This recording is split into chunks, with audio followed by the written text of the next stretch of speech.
Thank you, Councilwoman Janik, for thanking partially the people that need to be thanked. This has been a 15-month process. I've had 2 journalists tell me in the last few months that Scottsdale is simply a standout city for our process, our honesty, our transparency, and our commitment to citizens. I thought that was pretty good coming from 2 very different journalists, so thank you to them for noticing. We deal with a lot of difficult issues here at the city. We're a frontline government. This is not one of them. We're not here to discuss how each one of us as individuals, as voters, are going to vote. We're not here to discuss whether $3.71 per month per house is worth keeping our kids in South Scottsdale safe, or whether it's worth preventing forest fires in our preserve. All we're here to do is to vote on whether or not we think the citizens of this city should be allowed to vote.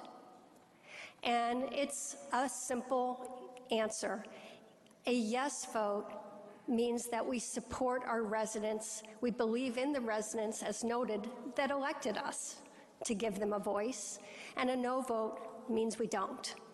So there'll be plenty of discussions after tonight on the validity or the benefits or the disadvantages of this. I really don't see any disadvantages. But tonight, we're just here to decide whether our voters deserve a vote, whether the voters in South Scottsdale deserve a chance to get funding for their parks when they twice voted for funding for the preserve. But I want to tell you something. This isn't about North and South Scottsdale, because Scottsdale residents think as one. And we've heard a lot about the South, and believe me, there's been a lot of defunding of our southern parks.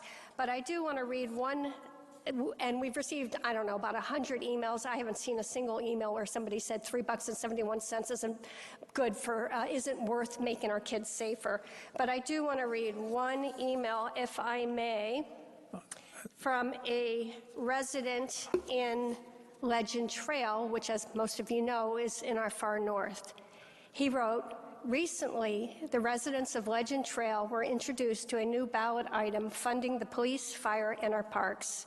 There were close to 100 Legend Trail residents at this meeting, and no one thought the small increase to implement this ballot item was an issue.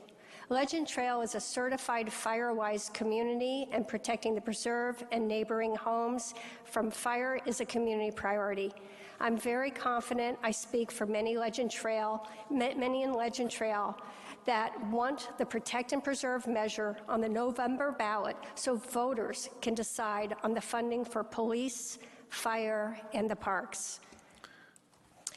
So with that, I enthusiastically second the motion, and I do want to address the last speaker's comments. People will be reading the ballot book, and we're very clear on what is being funded in the ballot book, and they'll also be reading the ballot. So thank you.